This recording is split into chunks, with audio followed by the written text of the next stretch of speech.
Well, while Third Strick immerses himself, welcome everybody to episode 8 of the Dead Boy Lounge Horror News and Culture Podcast. And tonight is a very special episode.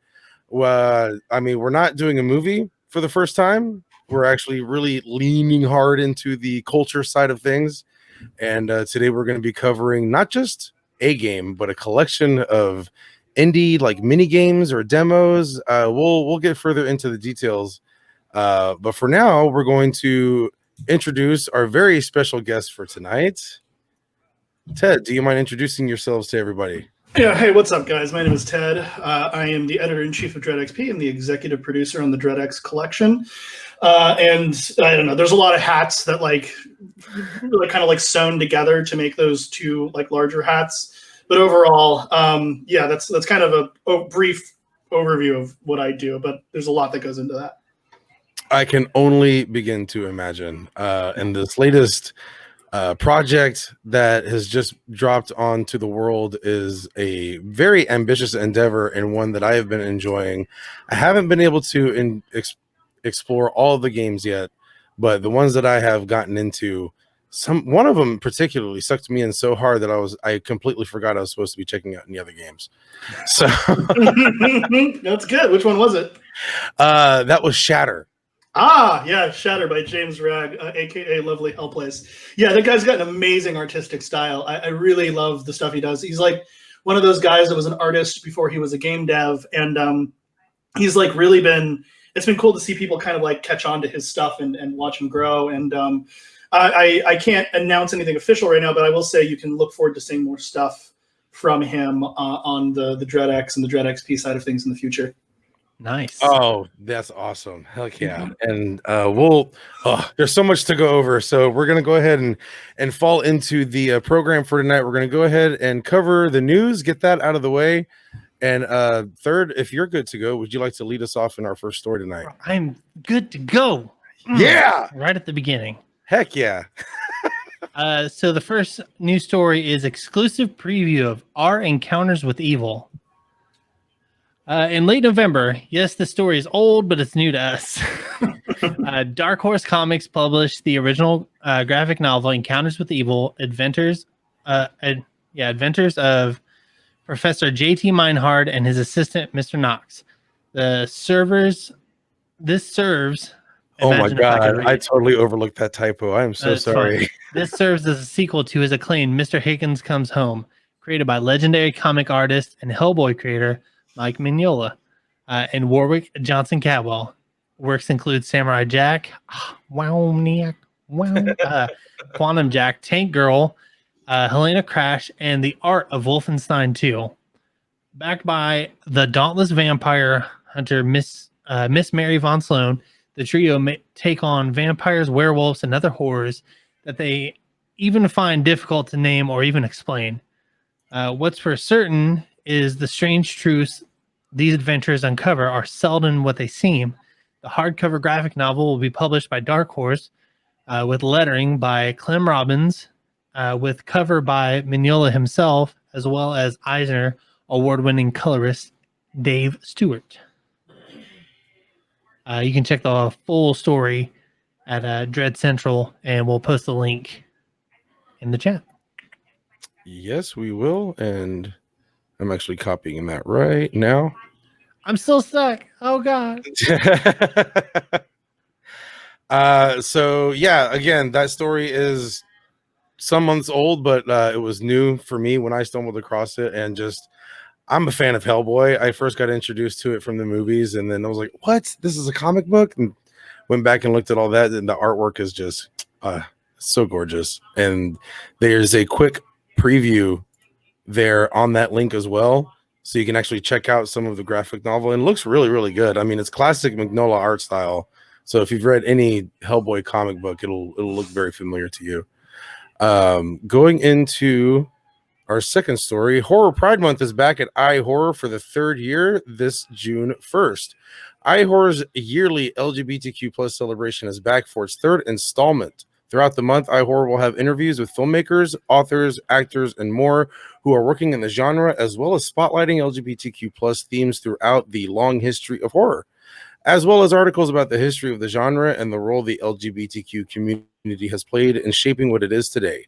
Quote, from its inception, Horror Pride Month has worked from the idea that diverse creatives bring new and exciting possibilities to the genre, and that representation of marginalized groups helps bolster the continued fight for equality and equity worldwide. And we have a link here to that full story. I didn't want to take too much from it because I really feel like a full read in its entirety is the only way to do that article justice. So there is a link there in the chat. As always, these links will be featured in the description and show notes for those of you that are catching this on YouTube or Spotify or anything like that. So check out the description below if you would like to check out that full story. And Ted, if you have a copy of tonight's show notes, would you like to go ahead and read off our third story for the night? Okay, so this is about the Full Moon Pictures one? Yeah, absolutely. Okay, Full Moon Picture puts the C in cult. Arrives on Dark Matter TV collection. Dark Matter TV has announced Full Moon Features collection, puts the C in cult, now available on the Dark Matter TV app. As Full Moon Features legendary cult film arrives on Dark Matter TV, 18 cult franchise films are now available and are guaranteed to be a frightfully good watch, in quotes. From Gingerbread Man and Evil Bong 777 to Pit and the Pendulum and Cannibal Women in the Avocado Jungle of Death. Learn more about the films, Dark Matter TV, as well as Full Moon Pictures in the full story from horrornews.net. https:// horrornews.net. Oh, God, no. Okay, yeah, I want to do the full one. Love your enthusiasm, though. That was awesome. I'm just so excited about the Cannibal Women in the Avocado Jungle of Death. It's one of my favorite of the Cannibal Women franchise, and also a crossover with the Avocado Jungle franchise, which, of course, is much beloved by horror fans world round. So I am so happy to know that there's another person that actually knows what this is, because I didn't know any of these things existed until I read this article. And it just made me, I don't know, just like the names, they made me so happy. And now I just feel like I have so much Up there with Old explore. Splitfoot. Old Splitfoot. Oh my gosh. Are you aware of Old Splitfoot, Ted? I am not. What is Old Splitfoot? Go ahead. I can't. What? I'm gonna Google the whole. I believe it's movie Old title. Splitfoot and oh no, I'm gonna fuck it up. Yeah, go ahead and Google it real quick. So Okay, we get it right. the true tale of Old Splitfoot versus the lesbian warrior nuns of the Great White North. That's a good one. All right, well, that is an absolute must watch, and we will be covering that on an episode once the movie is out for sure. But for tonight, we're not talking about movies. No. We are covering a collection, not just one, but a collection of many games that are so diverse in personality and just unique variations on storytelling. I mean, let's just go ahead and get right into it, man. Give us a brief introduction of what people can expect from the DreadX collection, and just kind of fill us in on how this whole thing got started. Oh man, that's a long story. But the DreadX collection itself is a collection of 10 indie games from 10 different horror creators made in just 7 days. And there's a large story that goes into that, but we wanted to try to prove that you can make quality indie horror with a good idea in a short amount of time. And I think that we did a pretty good job with it. And I think we did an amazing job with it, but the community reception has been really great. I mean, we've got mostly positive reviews on Steam. The only negative reviews that we have are from people with like 30 minutes played. So whatever, calling you out, names I won't be calling out. But basically, like we've everyone that's played it has had a very similar reaction, which is I really liked 8 of these games and I didn't like these other 2. But the cool thing is that every single person has liked different ones as their favorite ones and disliked other ones as their least favorite ones, which in my opinion is good. I don't want to make a package that just only that doesn't give, especially with a package like this, that doesn't deliver something for everyone. And I have yet to find someone that plays it that doesn't say, oh, I like this part of it or that part of it. And overall, people enjoy most of the package, which, it's kind of like what we're trying to do here. Right. Yeah, and that's one thing I really respected about it, because as I was going through a few of them, I haven't been able to explore all the titles just yet, but the few that I have gone through, in particular, the pay is nice, and what was the one I mentioned before? Shatter. Two completely different forms of not just game construction but storytelling. There's different mechanics. Like you can go through here and not find any two games that are too similar from one another, and I think that's one reason why you get a varying degree of likes versus dislikes in terms of the ones that people find that they really appreciated. Because like I said before, I got really sucked into Shatter. It kind of gave me an old nostalgic feel. What's up, Brad? Thank you for being here, buddy. It gave me an old nostalgic kind of like PlayStation 1 style first person gaming experience, and that just kind of sucked me in. And then you get into the story, and then all of a sudden you start getting into these weird like oh, I don't even really know how to explain it, but I mean, it's, you got it. Like, for one thing, by the end of this, our basic point is going to be you need to experience this whole thing for yourself to really form an opinion, because there are just so many different variations on. And Dread Central is here. Hey guys, thank you for being here. And he said Shatter, and I thought, yeah, here, Brad. A little bit different. No, it's a totally epic game, and if you gotta explore it. But just kind of give us a quick, like, day one when this thing was getting put together, what spawned the idea? Like, why was there suddenly a call to put together a collection of these different games? Well, I got to back up a little bit to kind of give you the history of, you know, how we got to the point where we were putting out the DreadX collection, which is, you know, so Dread Central, the website has been around for a really long time, and I was doing video game stuff for Dread Central for like 7 years. Like I've been there for a really long time, and basically after I actually started, this is funny, as the found footage guy, doing found footage movie reviews for them and writing like found footage lists. So if any of the people are used to talking about movies, like I can fucking throw down with like found footage for basically any amount of time. Like I actually got the job by walking into the old editor-in-chief's office. I was just like, I knew the guy, and he was like, I will fucking hire anyone that can review these goddamn found footage movies for me. There's so many of them. And he like threw a pile of screener. This is back in the day when like movie screeners came on discs, and he threw like a pile of them at me. I was like, I'm anyone, I can do it. And wow. So I started doing it like that. And basically, I gotta move over from the live chat. I get distracted every time that pops up. That's my ADD. That's how I watch movies.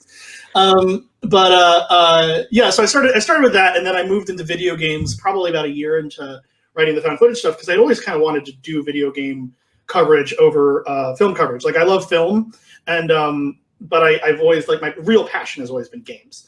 And so I did video game coverage for a long time, and through various stuff that happened with the company, we eventually reached this crossroads where we were growing, and it was like, hey, what are we going to do to up our video game coverage? So we were at E3 last year, the last E3 that'll ever happen. All conventions are canceled forever, but we were at E3 last year, and the owner of Dread Central, John Condit, was like, hey, do you want to, like, what are we going to need to bring your video game coverage that you've been doing here, the level of quality you've been doing here, into something that we can do year round? And I was like, oh, I guess I'll need like my own website. I mean, I don't have enough front page space to do everything that I want to do. And he was like, all right. And I was like, I didn't really like know if that was like a real like thing. And then 2 months later, he was like, here's your website. And I was like, oh, I guess I have to like do the thing now. So then I figured out how to do the thing. But like, it sounds like a really quick turn of events, but like I've been here for a really long time. So this was like a lot went into like building enough of a name for myself within the company, and proving myself, and actually really it was a long time of learning how to do what I do, like learn how to do interviews, learn the craft, etc. And then we launched DreadXP to give video games the importance that we give films and other kinds of horror culture on Dread Central, mostly because I wanted to be able to accentuate the voices of indie creators. And, you know, Dread Central, through their, you know, partnership with Epic Pictures, you know, there's the Dread label, and we like to promote indie films. We put out like 20 movies a year. It's really a lot. Movies like Terrifier and well, The Lodgers and Sea Fever recently came out. Anyways, a lot of really great, you know, indie films that we have a really, I personally, and, you know, the company ethos is this big passion for indie.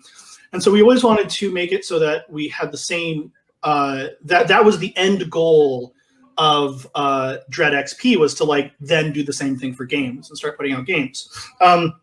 So what happened is that you know, the website's going well. We were getting a lot of growth, and like, you know, people were coming and finding us and really liking the content that we had.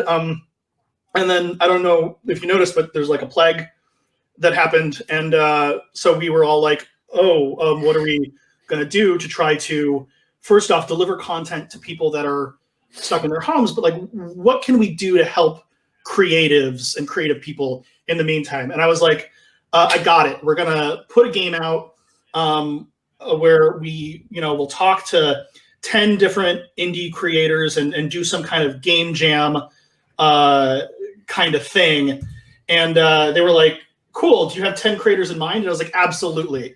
And they're like, here's your money. And like they were like, here, like in the like, so we have this like Wednesday call that we do where we talk about like our business stuff. And they're like, here you go. This sounds like a good idea if you can find the people and deliver. And I was like, cool. And then I definitely had my 10 creators in mind. And then I hung up and I was like, I got to find 10 creators, because I definitely don't have 10 creators in mind. And that one creator was Airdorf of Airdorf Games, who made Faith.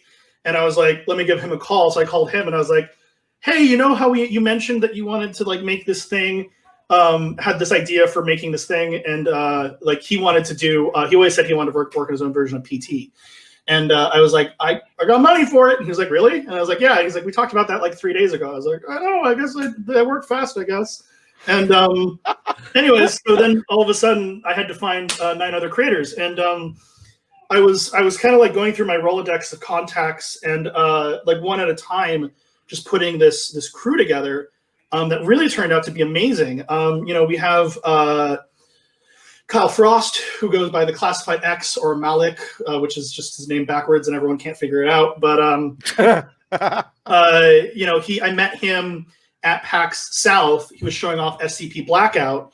And I just like, I saw his game and I was like, this guy's got a really good knack for scares. He did this all himself. Let's see what this guy can do if we give him, you know, a little bit of money and, you know, a hard deadline and, you know, and give him some exposure. And he's the guy that made Outsiders. And that is, you know, a great, you know, a lot of people, that's their favorite game of the bundle. And James Ragg, who did Shatter, the, you know, the game, not Crystal Meth, he, I discovered him through the Haunted PS1 demo disc. He had done a game called Dread Delusion there. And I was like, well, Dread's in the name, so I have to cover it. And then I became his Patreon patron because I really liked his stuff. And so I just like DM'd him and I was like, do you want a job? And he was like, yeah, I guess. Probably the most random one that I got was Soda Drinker Pro. Soda Drinker Pro is a guy that made a game called Soda Drinker Pro, a game about professionally drinking soda. And I got him because he had recently released a game called The Letter H, Find the Letter H, which is about literally finding the letter H, not finding heroin. Although I guess it might be helpful. He's kind of a man of a lot of metaphors. So anyways, I called him and I was like, hey, you want to like be part of this game? Like basically randomly, like I've never met the guy before. He was like the one guy of the group that like I didn't have any mutual contacts with. And he just emailed us about like, hey, you know, I came out with a game recently, like doing his own like PR. And I was like, oh, you know, if you want to play my game. And I was like, hey, I can't play your game because it's not horror, but do you want a job? And he was like, all right. And it's just like really serendipitous because every member of this crew was like insanely talented and to like discover the other things that they've done has been like really, really like super cool. And you know, but basically we weren't just asking like just anyone. Like I didn't like have like an open casting call. It was like I was specifically aiming for people that I knew could deliver something interesting within this time frame. And my mindset was to get a spread of developers. So you know, like Justin Renard, who did Secret, he has a company called Secret Cow Level. He's making a card game called Doom Trooper. Basically I was like, hey, do you want to come try to do something for us that's like a horror card game? And the reason I was really going after him is because he's like an incredibly talented like coder and programmer. He like made his own engine that his game runs it. Like, wow. Yeah, right? Like people can learn Unity, but like making your own engine is like fucking nuts.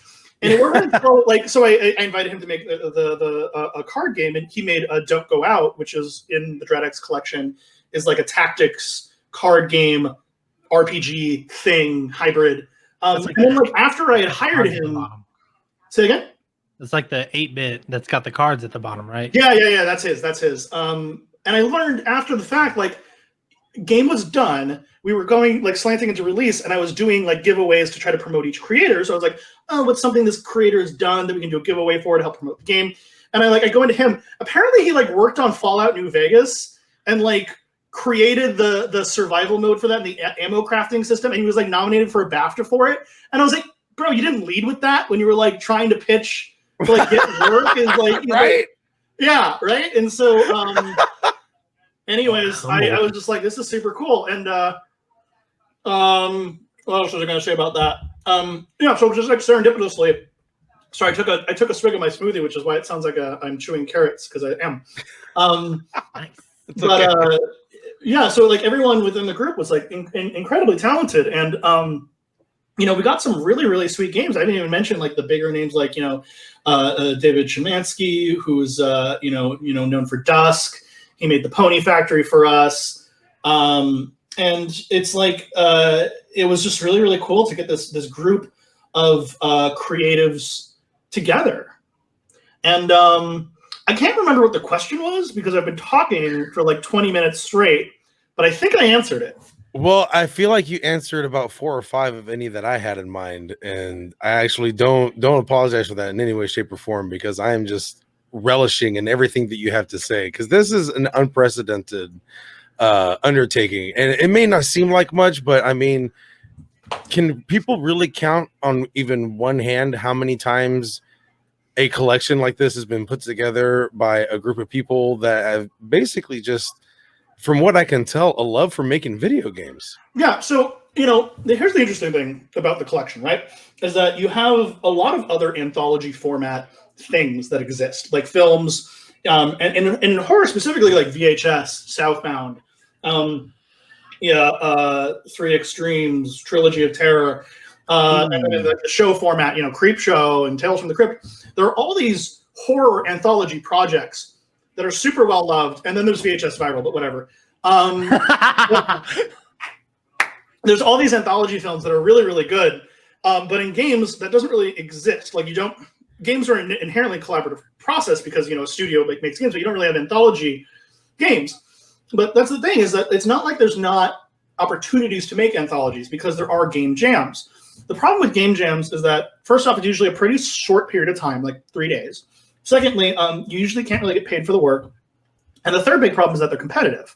Like, you're competing for the top spot. You're competing for the most eyeballs on your product. And if you're not the top spot, then like no one gives a shit about who you are. So what I wanted to do is instead use that formula of making something in a short period of time. And first off, A, pay people.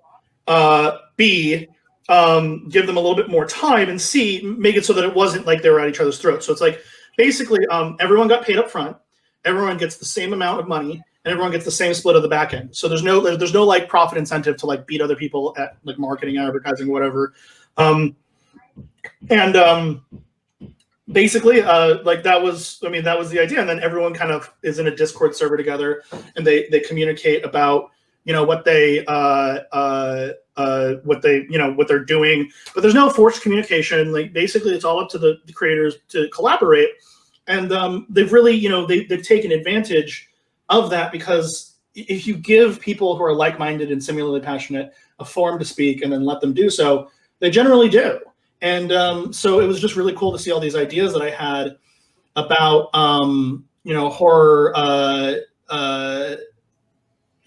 these ideas I had about horror gaming coming to fruition. Because another thing that I hadn't yet said about the collection is that like my idea behind it was that it doesn't take like $1 million and 2 years to make a good horror game. It just takes a good concept and like the support to deliver on it. So with all these games, we're like, hey, focus on a concept, be it visual, be it scares, be it style, whatever. Just focus on a thing and deliver on that in a short period of time. And the typical model of indie game development, like the reason that this collection, I mean, I know that there's like the one side of it, which is that hey, there's not a lot of anthology games, but like the real important part of about this collection, I feel, is if it sells well and it works, what it could mean for game development in the future. Because the typical style of indie game development is like, hey, I wanted to make this game, so I got together with 2 of my friends, and then we brought in someone else, and then they got in a fight with another friend, and we lost half the company, and then we lost half the code,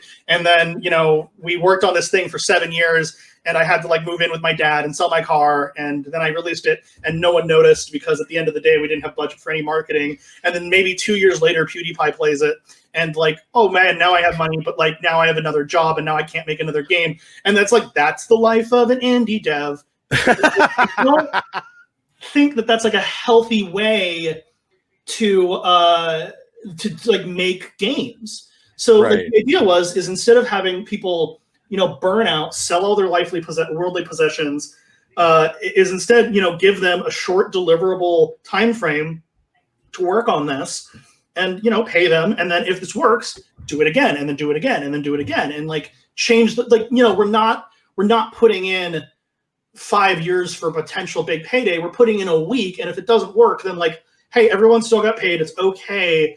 Let's try something else, and to making games like that fun and not like destroy you in the way that like a 4-year dev cycle will. So, Right. Yeah. Jeez, you're not kidding. Let me catch up with some chat here really quick. Brad's enjoying himself. Always love seeing my dude Brad up in here. Starlight Sky said many indies are former AAA. That's actually very true. I'm actually following a game right now called Swordcery, which is like a top-down dungeon crawl style little like sword epic. And one of the guys working on that was one of the animators for the most recent God of War game. And a complete departure from what he did on God of War, but it still looks really, really cool. Let's see. Distortia, hey, what's going on? Thanks for coming in, man. Hope you guys are enjoying the show. Starlight says, wait, devs like money too. That's a misconception that they just do it for love. Well, everyone's trying to make a living, right? Everyone's trying to make a living, but if you can make that living doing something that you love doing, then hey, all the more power to you. Starless guys, please post anything about the DreadX collection in the chat, please. Absolutely, yeah, 100%. And Juggernaut Energy is here. Thanks for joining us, guys. Heck yeah, we got a packed house, ladies and gentlemen. All right. Shoot. Where to go from here? Because I mean, I feel like there's so much to talk about, but there's so much that is so just based on what people experience. What's the common experience that you're seeing right now? So amongst the ones that you're seeing of people that are saying like these are their favorite or these are the ones they like the best, is anyone really getting into specifics on like what they like about it? Like what are they seeing that's being done right? What are they seeing that's being done that maybe that can be improved on or anything like that? Or is that getting too nuanced with it? No, that's fine. I can get into all that shit. I mean, like it's my project, so I can talk about whatever I want. All right. Hell yeah. I mean, I'm not gonna break any NDAs here, but like, I'm saying. No, the nuance is that like I've learned how hard it is to make things obvious to players because so I've been a critic for like a really long time, and so I have a certain way that I look at games. Like if I see a light in a game, like a light that's on at the end of a hallway, I'll assume that's where I need to go because I've been playing games for a very long time, and that's a good developer shorthand for this is where you need to go. But a lot of gamers have been conditioned by I mean, their brains be smooth, bro. Like it's been a long time, and it's like so they're just like they're like I don't know where to go or what to do, and I'm like, okay, there's instructions. Like we added instructions into the game, but like some people were like, There was this one person that was playing our game that, like, okay, I don't want to call them out too hard, but so in the game you can push. It's the pay is nice, right? So WS is back and forward. It's tank controls, and A and D turns you left and right. That's the tank controls. So in the first version of the game that they were playing, I accidentally mistyped and said S and D to turn. And they just didn't think that you could use A to turn left, so they thought they could only turn right. Oh no! No. That's the thing, is that like that's who you have to design your instructions for, is the person who is like, I literally like I cannot function without someone telling me like exactly what to do. And that's one of the hard parts about game design, is that like it's hard to find the balance between like actually presenting people with a challenge and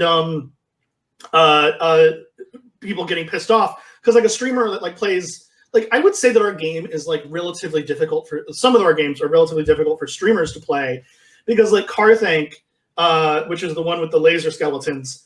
If you haven't played the laser skeleton game yet, that's pretty good. They will like start the game and then they can't figure out that the giant glowing laser light has to go on the one spot on the ground that is glowing, or that the giant mural up on the wall that shows a laser light opening a door is a hint, or the hint that we had at the beginning that said it's the same puzzle as in Indiana Jones and the Raiders of the Lost Ark, or is it the Last Crusade? I can't remember which one, but it's No, the one it's with the Lost Ark. Yeah. So like we had a lot of hints. Also, you start right in front of the light, and it's highlighted to let you know that you can pick it up. But people don't get that because they're busy paying attention to chat and smooth brains.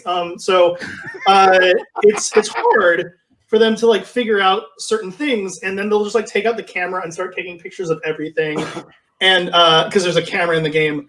So what I've learned is that like you can't get frustrated at that, but you also have to be able to take their difficulties in stride and like figure out better ways to design your game. So we actually went through a last-minute redesign of the UI. So the UI, as you see it now, is that mirror in the center with the 10 little logos around it. So originally, there was 10 different screens. Each of them was their own mirror with the game in it. And then you would click on that to play it. And then there was the picture and then the notes right next to it. But originally, it was a different panel for each of them. You had to pan left and pan right. And one of the criticisms I got was like, it's too difficult to like select which game you want. And like, that's just something I hadn't thought of for myself, because I didn't have that user experience in mind. So we went through a last minute redesign, and I really think it was worth it. And then a number of the other developers were looking at their games and things that they had done. Were like, hey, maybe I could redesign this or that. And so, I mean, the player feedback was integral into getting it to the state that it's at now. But even so, it's like, in a game made in 7 days, you can only streamline the process so much. So. Yeah, that's one of the absolute nutty aspects of this whole project. And real quick, Mountain, thank you so much for subscribing 2 months now. Dude, you're an absolute legend. I can't express how much I appreciate that. Thank you so much. Like, that's an absolute nutty thing to think about when talking about games being made in 7 days. Right. I mean, were some of the folks that you worked with, were they initially put off by the idea? Or they think that's just never going to be enough time? Or did some like embrace the challenge, so to speak? I would say we only had one developer back out. And I'm not going to say who it is, but sure. We only had one developer back out of the project because they didn't want to be a part. We had a couple developers that said they couldn't be because they were working on other projects. Mm-hmm. But basically, no one said that they I can't make a game in 7 days. So 1 second. Do you know what game? Are you asking me, Star? Because I know what. I love game jams. This is the first I've ever heard of a game jam, so I'm the one naive. Oh, yeah. Well, I mean, game jams exist where you make a game in like 3 days, but they're usually very small, and they're usually like kind of like demos or very short experiences. And we cranked out a number of like 30 to 45 minute games, and Outsiders is probably the outlier of like Outsiders in our package is like 3 hours long. and it was made in a week. And if you play Outsiders and you feel like that game was like made in a week, then like your standards are like hella high, bro. Like you gotta like calm down, because like I would say that like none of our games feel like they were made in just a week. And it's so funny too, because like usually the negative reviews that we get are people being like, "Well, these games are short, they're not that good." And then I'll leave some kind of developer response and be like, "Hey, did you know they're only made in a week?" And they're like, "Oh, I didn't." Oh man, Mountain said, "What game is this?" We're talking about the DreadX collection, which is actually a collection of 10 horror games that were developed within the span of a week, which is the aspect that we were actually just talking about.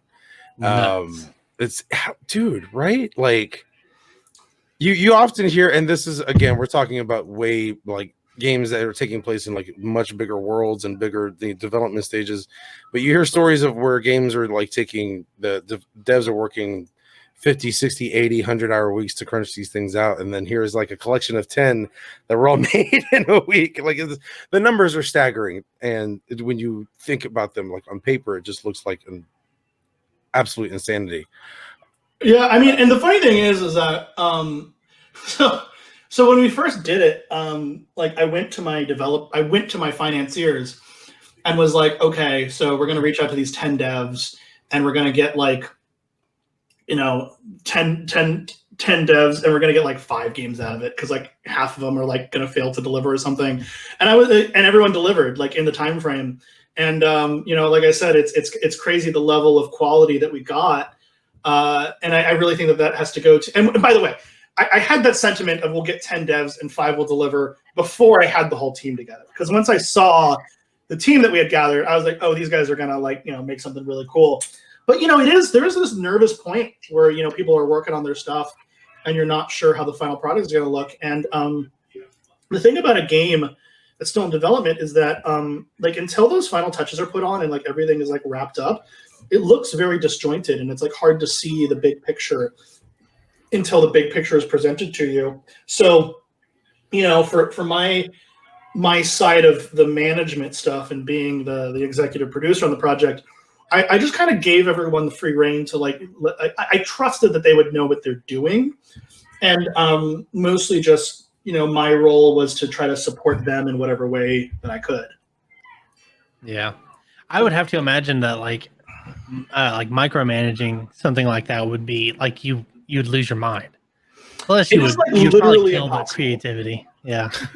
So, like, straight up, when I got into this project, I was like, this is going to be easy because they're going to do all the work, and then like I can just chill after I get everyone involved. Like, but no, like it turns out that like actually trying to get like promotional materials and do the QA and then the marketing stuff, and then I actually wrote the story for the collection, like the wraparound. And I also worked with the programmer on designing the UI, so that like that UI design is like I had an artist and a programmer, but like I'm the one that was like, okay, this is where this goes and this is what this needs to do and how this functions. And then I also worked with the voice actor on getting all the lines done. All of a sudden I'm working real hard, and like that's not why I got into video games, bro. I didn't get into video games. And all of a sudden I'm working like 14-hour days. I'm like, this is some. Anyways, I'm gonna have to have words with management about that. Or make enough money that I can hire people to do jobs while I, relax on a boat.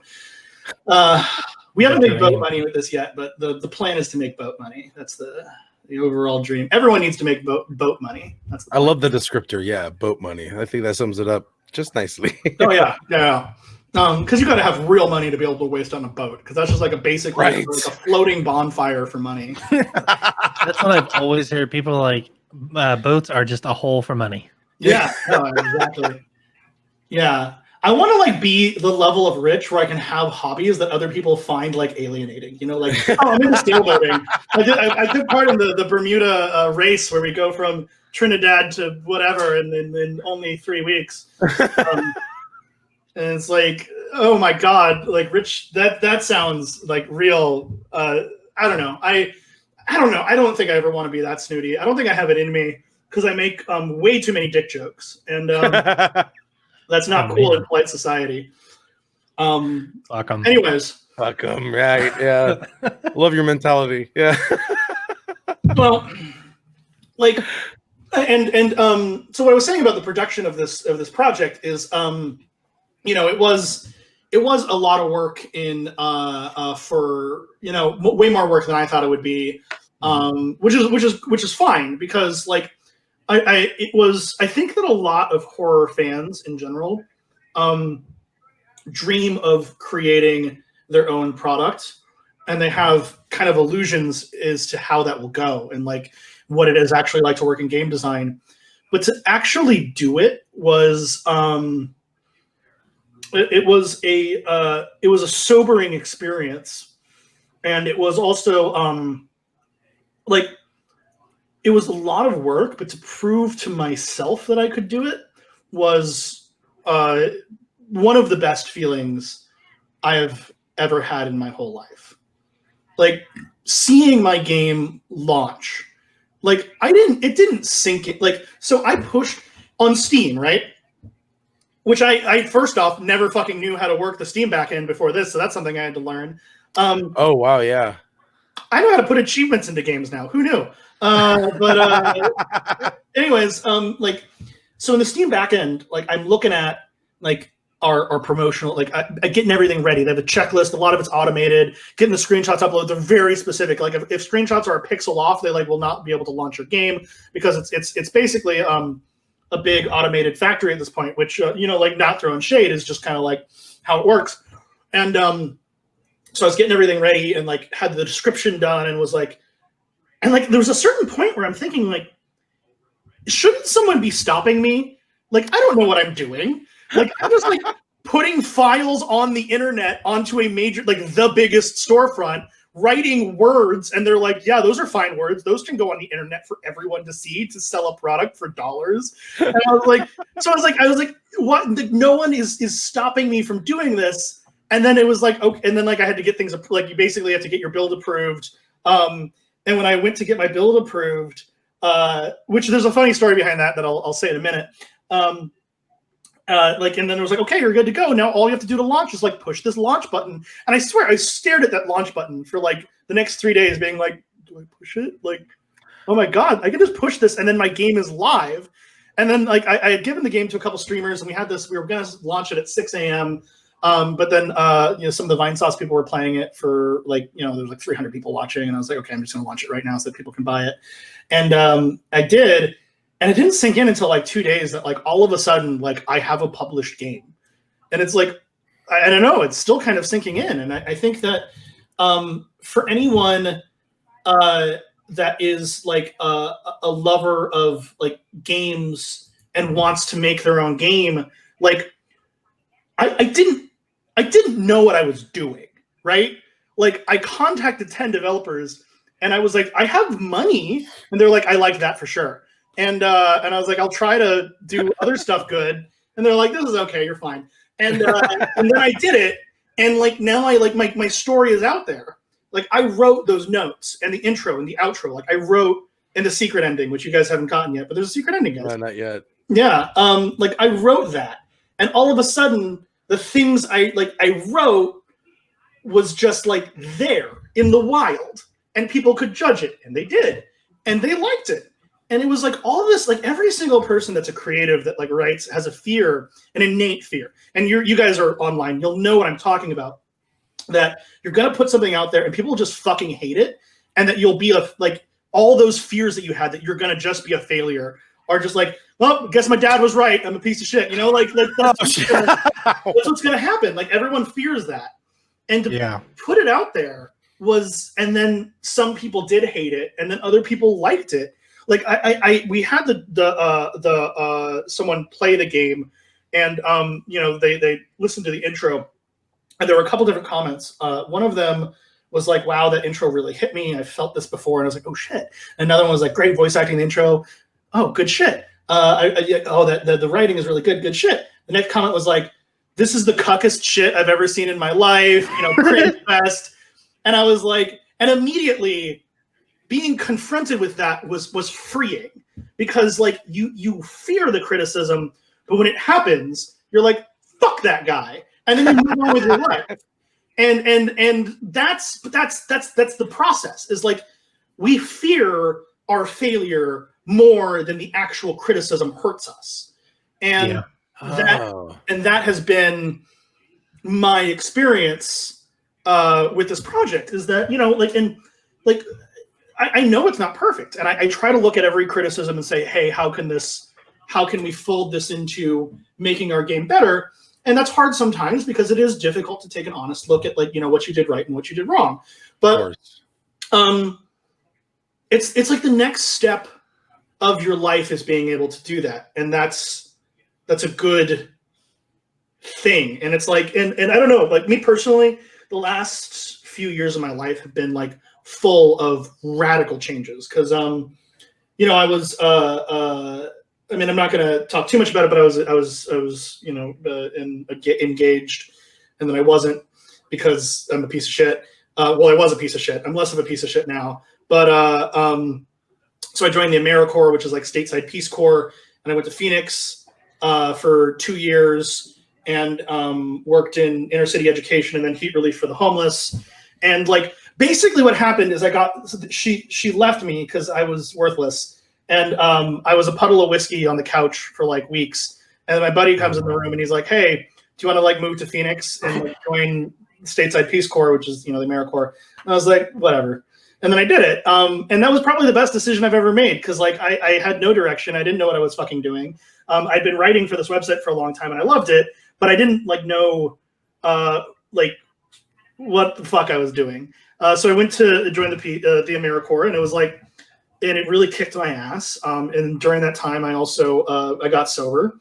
So, you know, I'm a little over 2 years clean and sober now.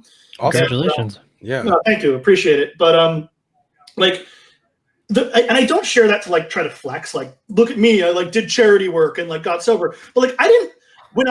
When she left, my brain was like, this is my life now. I'm going to sit on the couch sad for the rest of my life.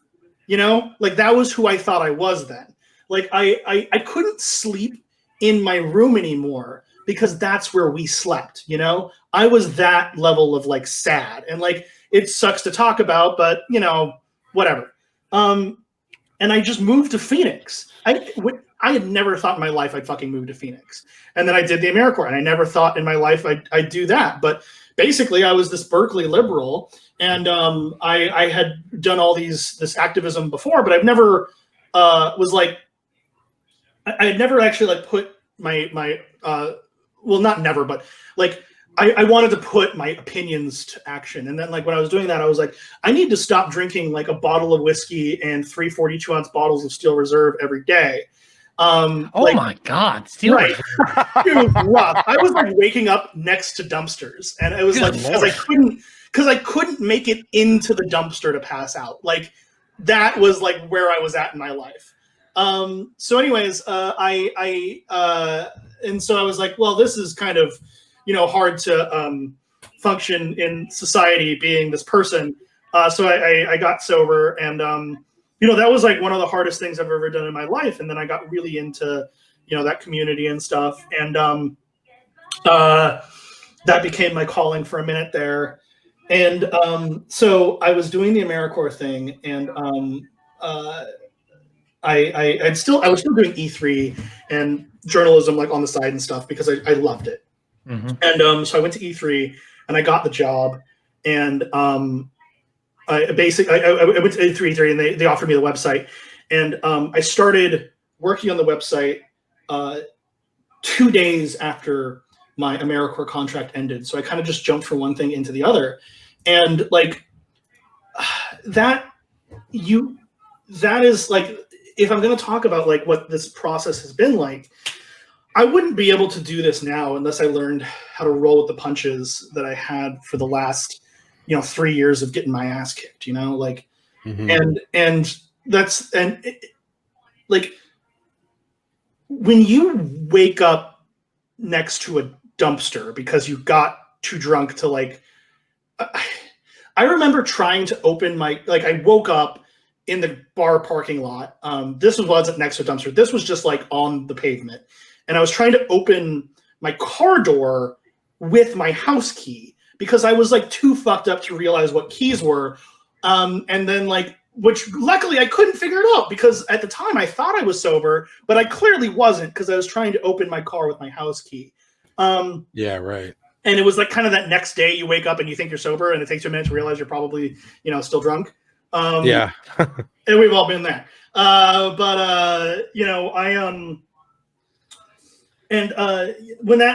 you're like, life is like that, you don't ever see a way out. Like you imagine life getting better, but you don't see it. Like you don't think that there's a way, but our lives become these boxes. Like when we like, basically the four walls of our lives, we don't realize that we put those up, like we don't realize that we're the ones building the constraints of our own reality. And so when we decide to break those, it can be hard because it's not always the rest of the world that's holding us back. A lot of times it's ourselves that are holding us back. And basically the way that we got this done was a group of talented people that all were just like, yeah, I'll just do the thing. And yeah, we all had our doubts, but you do the thing and then you get it done and then you put it out there. And if someone likes your shit, they don't see all that other stuff from behind the scenes, Like no one sees the cutting room floor. No one sees the years and years. If this project does well, people are going to know you for the things that you do well because no one sees the years that it took for you to get there, And that's a hard thing to like really comprehend because inside,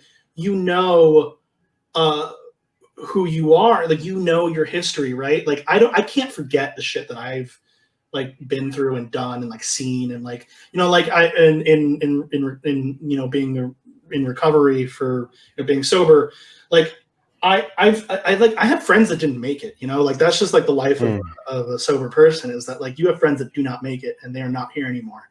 And right. I remember them, but like people looking at me and seeing the game, like they don't know that. And it can be hard to balance those two people, especially in your own like mind.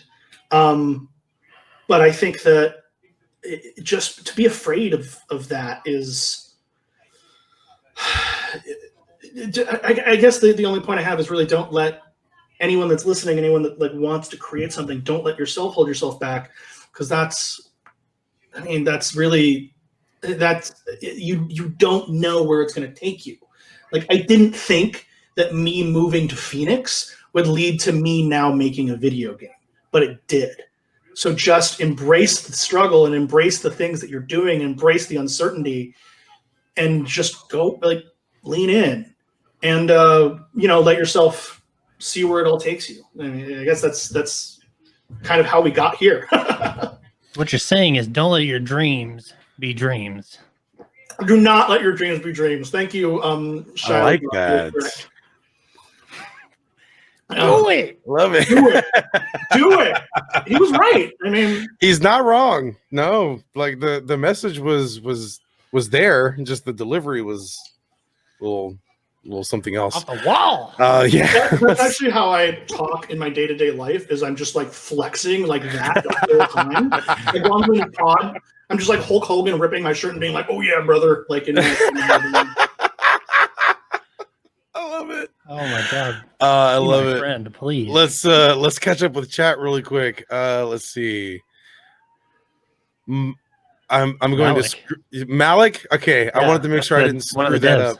Yeah, I was gonna say, but judging by the profile pic there, I believe that's something from one of the games. So thank you for being here.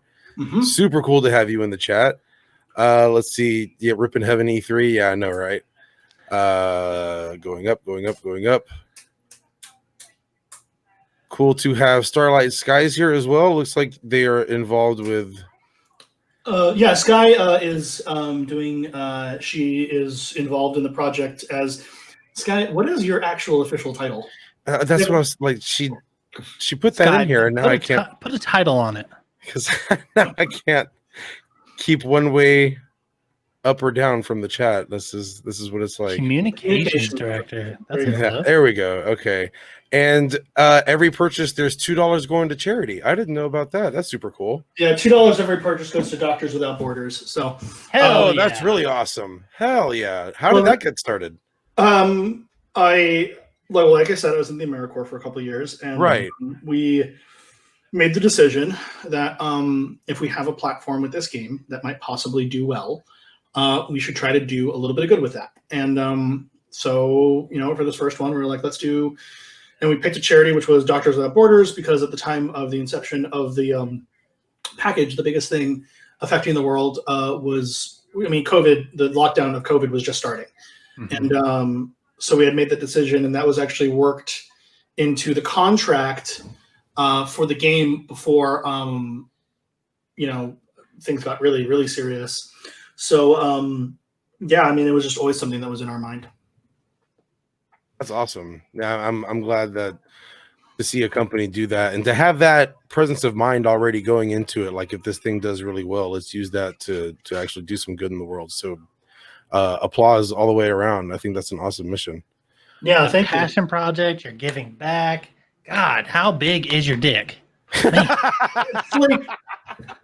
It's a respectable 6 inches, but it's wide. You just hear loud from his desk. Yeah, excuse me.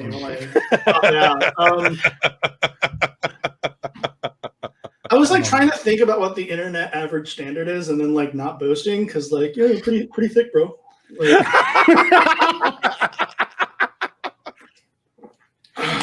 It's not a tree trunk or anything, but it's pretty good. Us medium boys got to unite. Yeah, that's right. See, this is the point where I wish I had a web camera, because you could see me looking at my forearm and measuring it.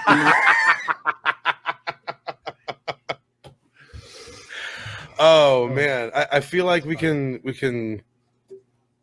only hope that the rest of the conversation is nearly this good, because this has been awesome, and I really appreciate having an insider perspective in terms of game publishing, and especially from an independent point of view, because I feel like the indie publishers and the indie developers are really the unsung heroes that are keeping gaming as a whole alive. And you can make your arguments one way or the other, but I really feel like that's true, because all the majors started off in an indie type way. Going as far back, this just for me, because I'm such a Doomhead, going back to id, and when it was just Romero and Carmack, and then now they're one of these powerhouses of first person shooter games. And so it's cool to see that perspective. Was this something that you always had an idea of, I want to do this someday, or was this something that just kind of fell in your lap? I'm sure we touched on it going up to this, but I just wanted to know, have you always wanted to make games, or is this just something that was it's a good time to do so? So when I got out of college, right, so in college, I taught a class called Video Games as an Artistic Medium. So UC Berkeley has this program called the DCAL program, which is student-taught classes, and they're worth real units. It's not a joke class or whatever. You have to get your curriculum approved by a faculty sponsor. You have it's basically work. What is it? Those classes called the work classes, a work experience class for teaching. And so I taught video games and artistic medium, and it was half art history class, half game design class. And so back then I had a passion for gaming, but really what I wanted to do was I wanted to be the next great American author, which basically meant I wanted to be a functional alcoholic, which I was fine at for 5 years until I wasn't. It's what's his Hemingway, or no, Fitzgerald. They said how did you lose all your money? And he's at first gradually, and then suddenly. And so that was my ability to function in normal society. So basically, I wanted to be a writer, and then the idea of being a video game writer was always kind of in the back of my mind, but I really wanted to be the next Stephen King. Unfortunately, unlike Stephen King, I can't finish a book. which is like really a big part of being a successful author. That dude could fall on a keyboard and finish a book. It's disgusting. Yeah, so the idea of game design, I always thought I would be on the critical side of games, like the games criticism, the journalism side of things. But really, indie development, I agree, is insanely important. And I've never really wanted to be like, so if you're thinking about like your dreams and your goals for game development, I never really wanted to like write the script for the next Silent Hills game or something like that. Although if Konami wants to hire me, whatever, they can do that. Like that's not my dream. Is like not to work on a major production. My dream was to make the next thing that someone will play and go, "Oh, that spoke to me," you know? Right. Like, and I feel like horror in general has always been a market where the indie voice can really shine, because most great horror started as something small. In the world of film, Halloween was like, John Carpenter was like, well, I can't afford a lot of blood money, so let's just go ahead and have it be stalking someone for most of the movie. And then you got Halloween. And then George Romero was like, I can't afford color film. And so that's why he had black and white movies.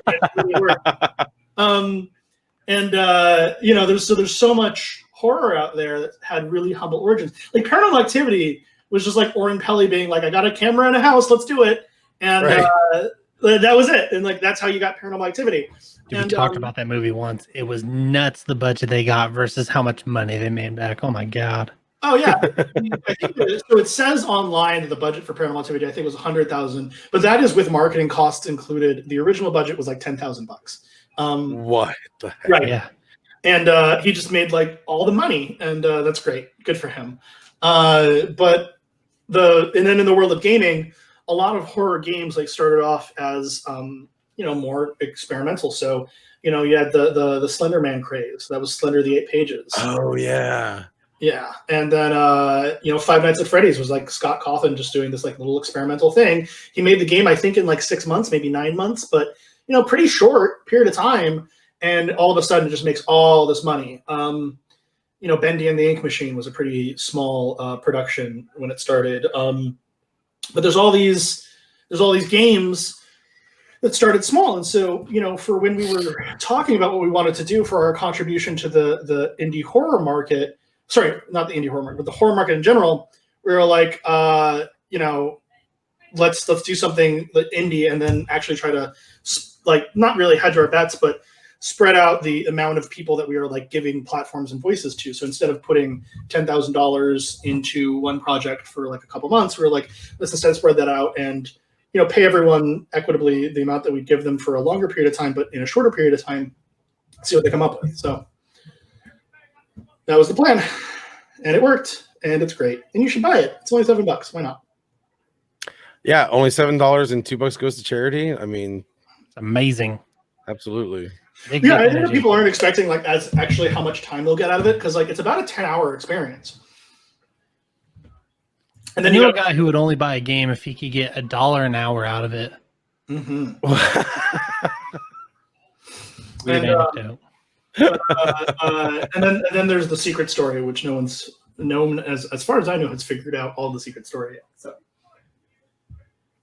see, now I'm just compelled. Like I feel like I have to go and finish it all, and it's like because I didn't know the existence of a secret story, so that's something that I don't know. Maybe a lot of games don't really see that kind of like interactivity as much anymore. Yeah, I mean, I think that the secret story was a really cool way for us to try to create something that's interesting for our fans. So if you notice, each of the games has a note that's associated with it, and the note gives coloration of a larger world. And we're not quite ready to reveal what that larger world is specifically yet. But I will say that intro that you listen to isn't just melodramatic set piece mood stuff. It actually explains what's happening. And once you get the secret ending, it'll kind of give more of a clear, concrete answer about what is happening. And then all the other stuff combined gives you a sense of the world that will be expounded upon if we do a follow-up. I really hope you do. That's just super cool. Like I don't see a lot of game developers approaching the way they make games in that type of way anymore. So it's really cool to see that originality and that creativity still being utilized. And in something like, I don't know, I feel like the horror game market, Tim, you have more of a perspective on this probably than I do, but I feel like Tim, dox okay. them. I feel like the horror game market is one that's, I don't know, it doesn't really see its fair share of the spotlight as it should. The horror game market right now is really saturated with games that are big on jump scares and like maybe like not super obvious direction, like Outlast 2 comes to mind when I talk about that. Like tons of jump scares and like not super obvious pathing, which gets old quick, especially when you're spending $60 a pop on some of these games. So like the whole concept of this being a passion project by indie developers at a really great price, that's like super enticing to me. Like I bought the game. I'm super ready to play. Like I'm gonna play it on stream and I'm promoting it to people. Like I'm genuinely excited. I have a question for you, Ted. So you have marketing and stuff like that. Like obviously Starlight's here.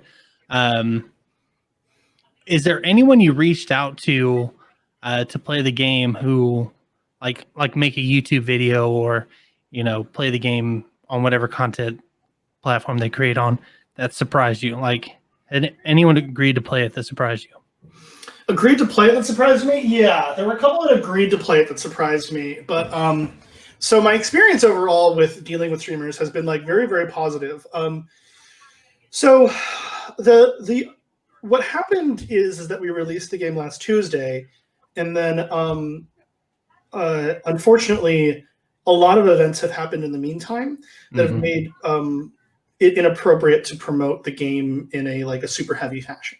There were a number of streamers that we were working with to promote the title that are rightfully taking some time to focus on other matters before they resume their normal schedule. And that is, it is actually something that I have asked a couple of them to do as well. I'm not asking anyone to promote the game right now, but I'm also not going to like fuck with someone's schedule unnecessarily. Like, so basically we're shooting a podcast ourselves on our side with David Szymanski and David Jaffe. David Jaffe is the guy that created Twisted Metal and God of War. And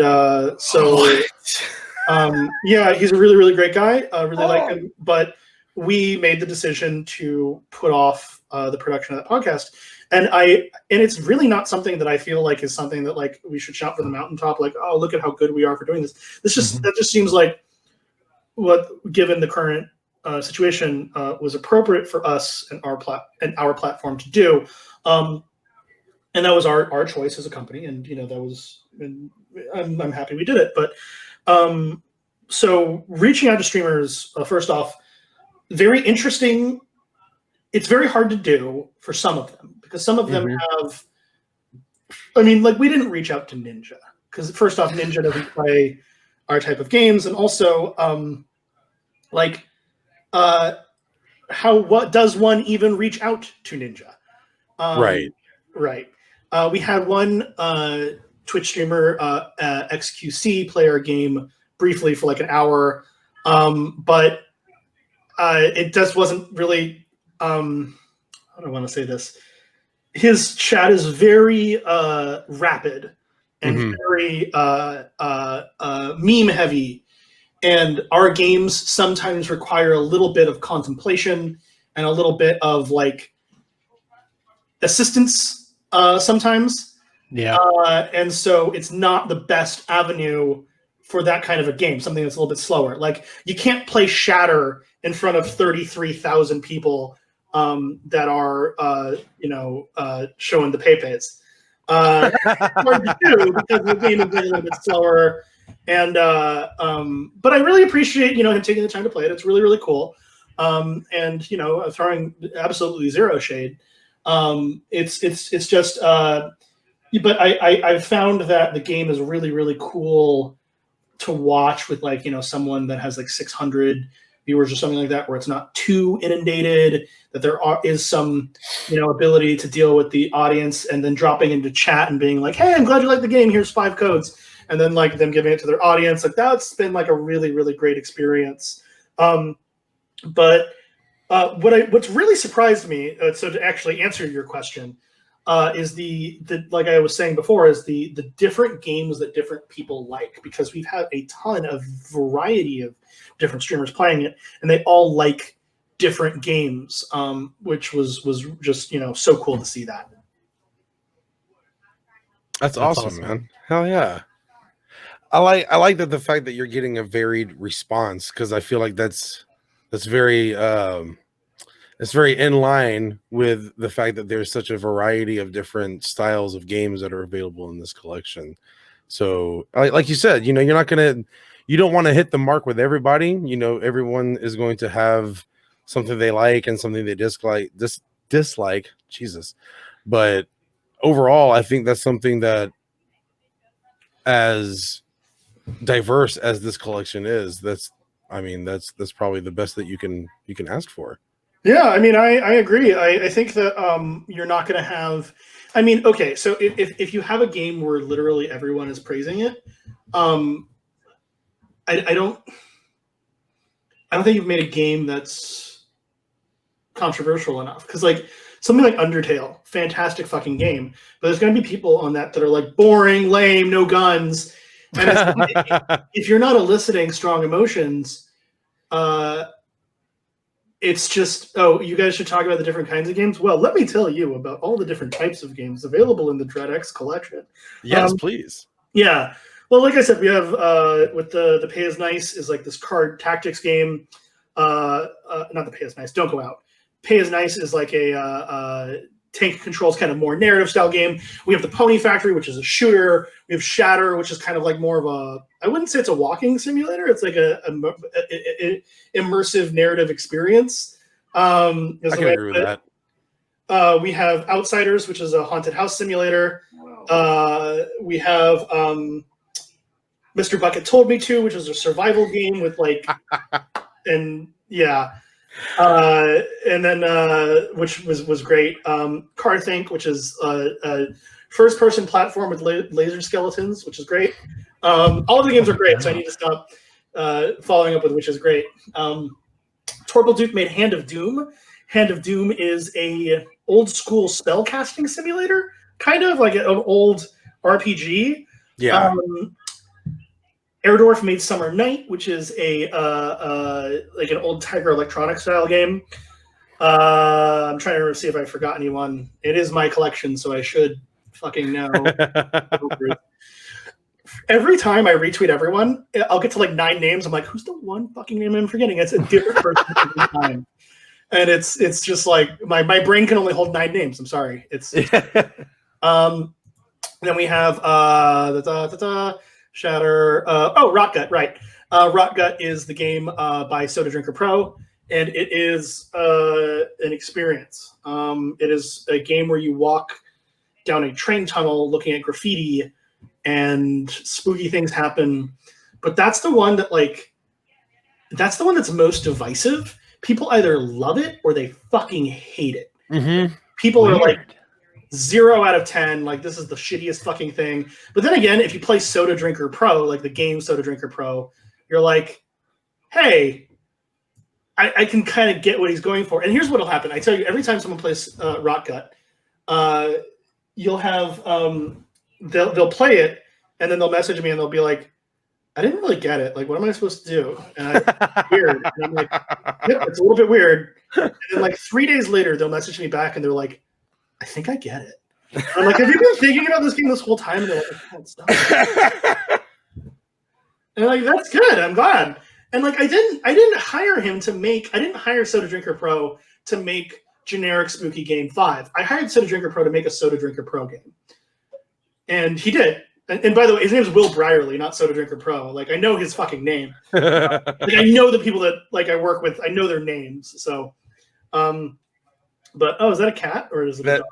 Yep. That's my little one. She's about to go traveling across my keyboard. Aw, what a cutie. Yeah, this is one of our unofficial mascots. That we get a periodic interruptions from one of various 3 animals between the 2 of us. So yeah. I got my cat in the other room, but I keep him out when I'm doing podcasts because he's a meowy little boy. Yeah, see, there's number 3. What a cutie. She's actually pretty calm tonight, surprisingly. Yeah, she had a really long day. Oh, okay. Right on. Oh, baby. Yeah, that's our little one. We just got her 2-3 weeks ago, I want to say. Yeah, she is real small. Yeah, she's tiny. It was we closed up one show the other night, and like she suddenly just climbed right up my bare leg. Luckily, we had already closed and we weren't streaming because it was it was like right after we ended though, because we keep this chat and I just see him like go. It's amazing. Yeah, it was pretty great. So kind of disappointed we weren't live now. That would have been a real clippable moment. So you were ahead. talking about like a possible sequel in the future. Mm-hmm. I'm assuming continuing on the anthology. Yeah. Who's a dream developer for you? Ooh, good question. I can't really talk about that. Oh, okay. Oh, really now? I think if there's any one developer that I could work with in the future, that I'm not already working with. Let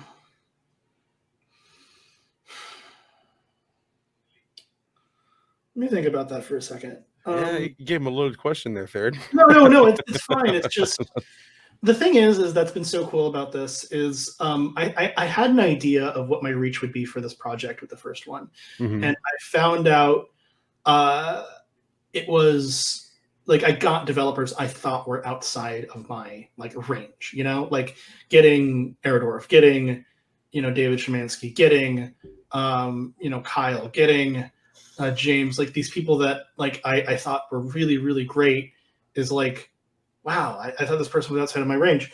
And then with its with a potential next one, if I was talking to new developers, the developers that I potentially was talking to are even greater, the same level of great, but more quantifiably great in terms of number of titles, theoretically. Okay. Right. So that's been really, really cool. If I could ever work with someone in the future, it's so hard to say because it's like it would probably be Hidetaka Miyazaki, who did Dark Souls. And he's not an indie creator, but he's got a fascinating story, which is that he really wasn't a game design guy. He got into the game super late, and basically he was able to make From Software. He was able to make Dark Souls because From Software was like, we don't know what to do. No one's buying Armored Core anymore. And he was like, I got this idea for a medieval game, and they're like, whatever, no one's gonna like it. And then he made it Demon's Souls. And they're like, oh, you made money, cool. And then they give him another one. They're like, oh my God, give him the whole company. And now he's like the creative director of From Software. So wow. Yeah, he is. He's pretty. I mean, I would work with him just because I feel like he is the outsider artist of the video game world. And that's so funny because like everyone copies Dark Souls now. It's like its own genre. Oh yeah, it's just another example of a guy who the genre kind of came from nowhere. Is like.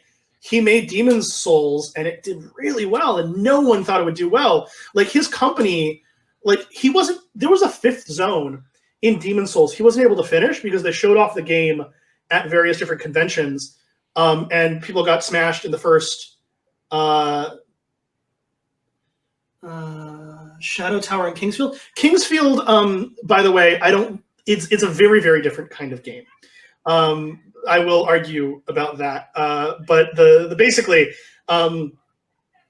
sorry, Star distracted me with her discussion about how Kingsfield is a Souls-like when it's not, and people that say so are wrong. But basically, but he came in and they showed it off at various different conventions, and people got smashed as they do in Dark Souls or Souls-likes in the first 5 seconds, and they didn't like it, and so they were like, "Oh, this game's not going to make money. Just release it now. Like, we don't have time to make the Giant Zone." And so then it came out, and then it did really well, and they're like, "Oh, with this next one, here's like a bigger budget," and it just keep going more and more up. Way better by making a third-person camera and stamina war. Okay, Kingsfield is not a Souls-like because it doesn't have souls in the name. Checkmate. Yeah. Hold on. Rebuttal. Boom. Bloodborne. Well, that's why they're called Soulsborne games now. Sekiro. Fuck! I'm dead. I've been destroyed. I got your back. I got your back. But yeah, actually, the funny thing is that the Miyazaki, if you like read his like bios and stuff, his inspiration was far more Western literature, which is actually an interesting comparison between him and Akira Kurosawa, who Kurosawa is this very famous Japanese director, made Seven Samurai, Throne of Blood, all these really great movies. And he wasn't very popular in Japan, though, but he's remembered in the West as being this amazing director.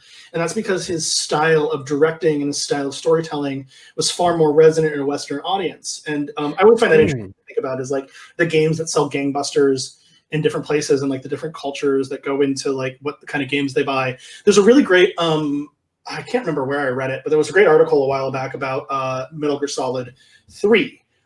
Which is made by a small indie developer named Hideo Kojima, who I might have heard of him. Murmurs, whispers, little whispers here and there. Yeah. By the way, he just founded a publishing label. He's putting out indie games. That's a whole story, but I didn't write about it yet because I've been busy. Very small. Very small. So Hideo Kojima, when he was showing off Metal Gear Solid 3 to people, he said that Americans tend to play the game a little bit more straightforwardly. Not to say that they always go guns blazing, but they tend to be like much more direct in their confrontation. So knocking people. If they are going for a knocking people out strategy, they'll knock everyone out. If they're going for a shoot people strategy, they'll shoot everyone. He said European gamers tend to get really into like the getting their camouflage perfect, getting 99%. Because I don't remember if you remember that game, but like they had the percentage of how your camouflage was for every situation. Like if you were in the grass with mud, then you could put mud face camo on and grass boots, and you got like plus 5%. And he's like, they would always do that. And he said Japanese gamers were obsessed with finding the little green frogs that you could shoot that made the funny noises. And I love that kind of design story. It shows that like, there's different things that different players are looking for, and that's why we made the DreadX collection. So that there's so many different things for all these different players to. I have a very strange anecdote for that story. We should have put little green frogs in. That would have been right. I know. Live and learn. In the Japanese version, it'll play Carl dancing in the background every time you click on one of the notes. Our ambient sound will be Hatsune Miku, which would be great. Are you big on Nintendo? Okay, so I'm not big on anything. I'm big on games in general, but I don't necessarily consider myself a fan of anything. When I was in middle school, I got my Xbox was the console that I got because it came out on November 15th, which happens to be my birthday. And when you are of that age, that is all the qualifications that you need to be a fan of something. It's like I wasn't like empirically looking at the different specs in the library. I was just like, hey, this came out on my birthday. Let's And let's just go ahead and by the way, Brittany, if you couldn't tell by just how I talk and exist, yes, I am a Scorpio, obviously. But what was I saying? Something about Xbox, right? So Xbox. I was a fan of Xbox, and then there was this other kid that was a fan of GameCube in our little middle school swim team. Uh-oh. And I was like, Xbox is better. He's like, GameCube's better. I was like, Xbox is better, and GameCube's better. It's like, Xbox is better. And he punched me in the nuts. And I was like, oh, wow, it really escalated very quickly. And you must be pretty good. Yeah. And so I was like, I don't want to do this again ever. And so I was like, this is silly. Like, why would anyone get punched in the nuts over their favorite console? And then 4 years later, we were like, in high school. He comes up to me and he's like, you were right, Xbox was better. Have you been thinking about this for 4 years and been like, oh man, I went all in on punching him in the nuts if I'm wrong? Like, a punch to the nuts unjustified. Like in his brain, he was like defending his honor, and then later he was like, fuck, I was wrong. Oh. And, so anyways, I don't Halo, fuck. Yeah. I don't take place in the console wars anymore. But if I'm a Nintendo fan, I have a Switch for work. It is currently at the house of the guy that does the Switch reviews, because I bought the Switch and I was like looking at my inbox and all the reviews I had to do for DreadXP, and I was like, here. So you were talking about the difference between like Japanese, European, and American gamers, like obviously from Kojima's point of view. But like, it's true in every kind of video game. Like, obviously you've heard of Mario Maker. I would assume it's a pretty big title. If you've ever played Mario Maker, when you see a Japanese flag and like when the level's being introduced, fuck. Number one, it's gonna be hard as fuck. It's gonna have crazy trolls, and you have no idea what the answer is gonna be. Yeah. No. There's actually, so this goes back to when I was teaching. There's a difference between overall the Japanese and the Western style of game design, and it's something that actually at the time so keep in mind, I was teaching this class like 12 years ago. So at the time there wasn't a lot of terms for a lot of these things that people talk about now. So we called it imagistic versus comprehensive design. There's probably a different phrase for it now, but I drank for like 10 years and I don't remember like anything that's happened since. So if there's another term for it, I've probably forgotten by now.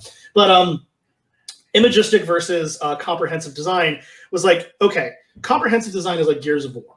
Everything in the Gears of War game is designed to try to, like, they have this gothic setting and they're like, how are the gears in their armor going to look compared to the steeples of this chapel that you're fighting in? Is the chainsaw gritty enough that when it connects with like the blood spurting out, does it all have this one like visual style? And then like Japanese design is like, well, we got a chocobo and a sword with a gun on it, and they're fighting a dragon that's also being shot at by an airship, and then this happened like in a car, and you're like, what is fucking happening? And they're like, oh, let's all go jump in our Corvette because we got to go collect the materia to fight Bahamut. And you're like, what? And then they're like, oh, and don't forget about the fishing mini game, and you got to cross-dress for that to be in the women's league. And you're like, who the fuck like made this game? But it doesn't matter because each individual scene is cool. It's like, I don't care why there's an airship and a machine gun arm. Like, why does Cloud use a sword and Barrett has a machine gun arm and they're both fighting a giant scorpion mech? It seems like in a world full of scorpion mechs, swords would have been phased out. But no, there's like a bunch of guards with swords. And it's like, it doesn't matter because it's cool to see the Cloud with his Buster Sword fighting Sephiroth, who I think just stabbed a robot in space. I think that's what happened in that game. And it's like, it doesn't make sense, but it doesn't matter that it doesn't make sense because it's cool to look at. And it's individually visually striking. And so that is kind of the difference between a lot of American versus a lot of Japanese game design. And Japanese games also usually take their time to get you hooked in on the characters. Like, if you actually listen to a dialogue section of any Final Fantasy game, it's unbearable. Like, just like 5 words of dialogue is just like him, like, making some like bad joke and then like, with the power of friendship, we're gonna get through it all. And then you're like, what is this? But like after 50 hours of sitting with these characters. You're like, fuck yeah, man, let's go fuck up Sephiroth. Like, you're on board, you know? Like, that's why animes go on for like 600 seasons. Like, I think I saw a post on Reddit about some dude that was like, I'm sad that I'm gonna die before One Piece is over. And like, yeah, we're all gonna die before One Piece is over. It's never gonna end. And so that is the difference between American and Japanese design is that like American design usually is like designed to be a single comprehensive story. Maybe it leads into something with a sequel hook. We're all gonna die before Berserk is over. I can sum up the Final Fantasy thing in like one scene to prove your point. And the Final Fantasy X, when they're talking, she's trying to, or Cloud's trying to, not Cloud, fuck, Titus is trying to cheer her up. I know, I failed. Titus is trying to cheer her up, and ha ha ha ha ha ha ha. Oh God, yeah. That's so fucking corny, dude. But like, yeah, I fucking love that game. Yeah. No, I mean, if you take anything out of context, you're like, why is this guy playing like 360 Blitzball? And then like, how does that help me summon a dragon? But it does. Excellent point. Excellent point. I wish more anime had 1,000 seasons. I feel like there's a few animes out there. I wouldn't mind if it kept on going. Some of them just they got to come to an end at some point. So my favorite anime is like Jacked Dude anime, because like I work out a lot, like no flex, bro, but flex. And but like I really enjoyed lifting very heavy weights over my head repeatedly because it's fun, and and so I like animes that reflect that because I never liked like. Okay, so I feel uncomfortable watching some animes. Like any anime that's about like a lady falling panties first out of the sky on a dude's face and it's like nosebleed. He's like, no, I'm in a harem. Whoa, how did this happen? I'm like, it just weirds me out because I know that most people watching it are like currently jerking off to it. Like I can't, like that's what they're doing, and I'm like, oh, this is weird. I don't want to do that. But like I enjoy, and then like there's like the other animes where it's like a small boy has the power of friendship and it somehow lets him like Rasengan super hard, and then like the ninja lord dies, and I'm like, I don't know, because like I could beat up like a lot of kids that size, like a lot of them, like I'm about down. And like how many kids could you beat up at once? Oh, probably like 50 at least. Like it depends on how fast they're rushing me and if like what I'm going for. Like am I going for a knockout or just like push them away? Like that all depends. But then there's like animes like at the like inception of anime, like Fist of the North Star. There's just like about a man whose like muscles had muscles, and then like he's so fast your head explodes. I'm like, yeah, like that's what I like because that's my wish fulfillment, and it's okay when I do it, but it's not okay when anyone else does it because that's the double standards of being a gamer. I feel like that's very indicative of the I just had the name in my head too. The Tagaru story arc from Yu Yu Hakusho. Mm-hmm. Like it was just about a guy who had muscles on top of muscles on top of muscles that wanted to kill a teenager. Yeah, yeah. And then like, they shot him with like a laser. He used his finger as a laser gun, and then it like blew off half his body. He's like, but I can regenerate. I'm like, yeah, you go, muscle man. Yeah. There was to be perfectly truthful, Yu Yu Hakusho is probably my number one favorite. But yeah, that was like instantly what I thought of when you were describing that. Yeah. One of the nerds in chat can probably bring it up, but I there was this anime that I was watching on Netflix that was about like fighting muscle men, and there was one episode that was like what was it? God, I'm trying to remember the name of this anime. But I loved it because the whole intro was just like buff dudes like punching things, and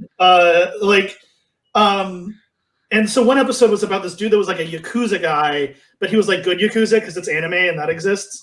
And he had like a demon tattoo on his back, and he was just like so jacked that like his power was that he could like grab a deck of cards and like crush it with his finger because he's just like so jacked. And then like the other guy was this like Russian Spetsnaz guy, and he was so jacked, and he like ate a bullet. He was so jacked, like he caught a anyways, and they just punch each other for like 45 minutes. I think it's actually 2 episodes back to back of them punching each other. And then like it ends with him like grabbing the dude's throat and crushing it. So at one point he the fact that he can crush playing cards with his fingers, storyline important because of course he grabs the dude's arm and like rips all his muscles off, and then the other dude like slams his head into the ground, and then he like pulls out the dude's throat. And I was like, this is what I like. This is dope. Like, This is what I signed up for, right? This is what I live for. This is what I live for. I'm just trying to remember the name of the anime. Fuck, what is it? I have to look at Netflix anime. I kind of want to see this now. It's the best show I've ever seen in my entire life. You're about to go down a rabbit hole if you go down fucking Netflix anime. It'll be on my I've watched this before. What is this? It's not King. Oh, it's Baki. There we go. It's called Baki. Baki. Yeah. And it's just like the jackedest dudes ever. And then of course there's like an old man and he's like, I have power because I'm old and this is how anime works. And but then he takes his shirt off and he's also jacked. And I was like, that's perfect. Have to go see you guys later. All right, Starlights guys, thank you for hanging out with us as long as you did. Absolute legend. And you're welcome here anytime. Yes, please go follow Ted at twitter.com/dread_x_p and stay up to date. When we registered the domain name, bots immediately stole DreadXP and Dread_XP. So we're just rolling with it, you know? Yeah, I mean, you do what you got to do. So, well, dude, I wish we could keep going all night, but unfortunately, we do have to start bringing this up to a closing point. So, would you mind just taking a quick minute and plug any and everything that is involved with the DreadX collection, with DreadXP, with anything that you got going on?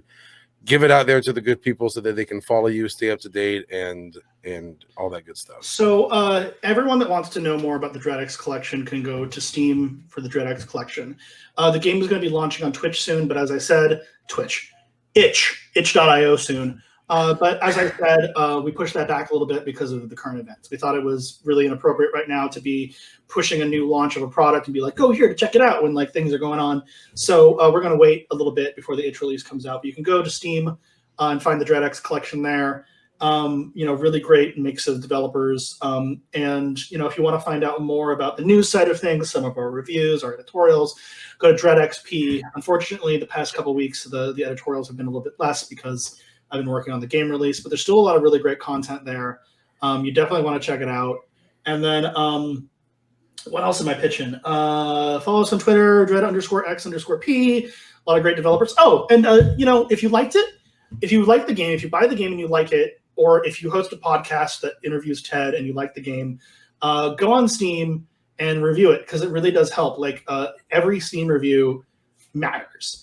And the more that we get, the more we can pop up into another tier of appearing for people.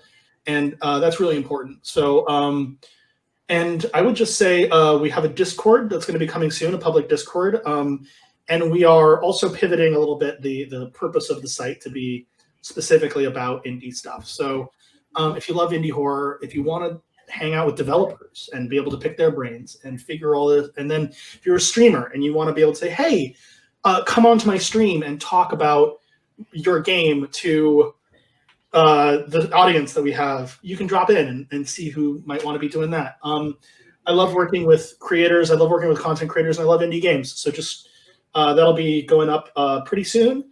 And but buy my game because I like boat money. We could all just have boat money. I mean, that's a noble goal to have. Shit. Boat money. Dream. Absolutely. Who doesn't want boat money? Fuck, man. Oh, dude. Well, look, thank you for your time tonight, man. This has been such a eye-opening, a educating, and a just, I mean, I could throw adjectives out all night, but it's been an amazing experience having you on and just hearing your story, hearing the story about the games. I mean, the intrinsic value that's here. I mean, you get a collection of 10 games for $7. Mm-hmm. 2 of those dollars go back to charity. I mean, this is an awesome project. You guys are an awesome company, and we'll have to do a follow-up soon after the game's been out for a little while. We'll come back and we'll reconvene and just hash this out again because I feel like there's still so much more to talk about that we want the world exclusive on DreadX2. Well, we can talk about that if and when we decide if you guys are worth it. I'm just kidding. He got us. Yes. You out there flexing, bruh. Out here flexing, bro. It's hard not to when you're this jacked. Anyways. Jacked. Thanks, guys, for having me on. I really appreciate it. It was great being able to talk about the game, and I hope that the people listening enjoyed. All right, man. So We'll go ahead and say goodnight, and we'll talk to you again soon. all right, bye. All right, good night, man. Bye. Thank you to Ted for his time. Thank you to everyone for hanging out with us tonight. This has been such a fucking rad episode. I could not have asked this to go any better than I had. This was dope, dude. I had such a good time. That guy's so cool. Big energy. Without even trying. It was great. No, he had such amazing things to talk about, and some great points, great stories. Wow, that guy has had a crazy life, and now we're getting to enjoy the fruits of all these labors that he managed to pull together. I mean, if you haven't tried out the game yet, you've seen the links. They'll be included in the show notes and in the descriptions. Go get the game. If you're looking for an introduction into horror games, even, this is not a bad way to get started, because you have such a different variety of games to choose from. Really find something that speaks to you. If you're looking for a good way to spend $7, this is, yeah. Like, just don't get the meal at McDonald's. Get this game. don't get the double quarter pounder. Fuck, man, I'm telling you, get the diabetes. Yeah, The diabetes. You don't die. I'm super excited to play this.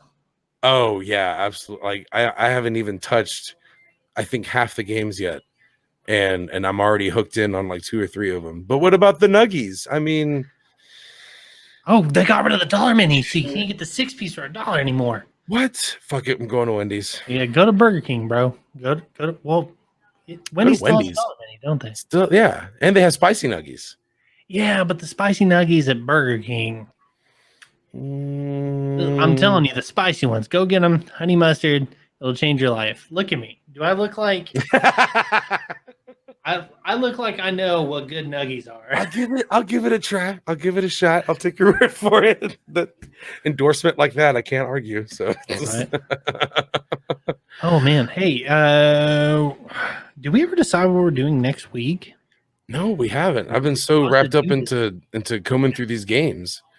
But we did mention last week an idea for a movie that we had before we were going to do the game night tonight. So do we want to go ahead and do that one? The movie we were. Yeah. Oh yeah. So, Hush, I believe. Yeah. So we will do Hush for next week. It's on Netflix. Absolutely. By the way, we're on every platform now. We on all of it. So Vector, with your shitty ass iPhone, I'm just kidding. Vector, with your iPhone, we're on. What is it called? It's Apple Podcasts now, I believe. Is it still iTunes? I don't fucking know. No, it's not. iTunes is dead. iTunes is dead. So I believe it's Apple Podcast Spoofy. We're on Spoofy. Yes.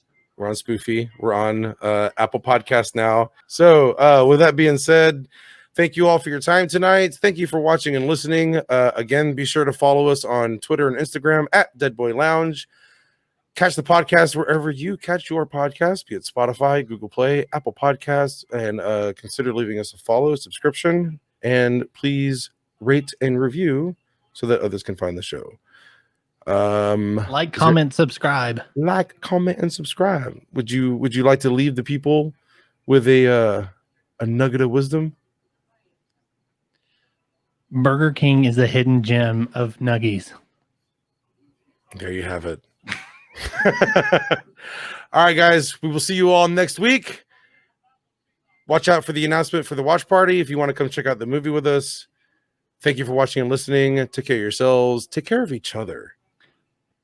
And as always, oh my God, stay dead. Wash your hands. Wash your hands. A whole separate program for a whole separate license that involved another thing. Like it was, yeah, and then it was money on top of money. You gotta like sell your soul, give like a limb, like a major limb. Yeah. Or you just become one of their genius guys at the store. It's like, I don't want to go to the Apple store with butter with chicken powder. It's very good.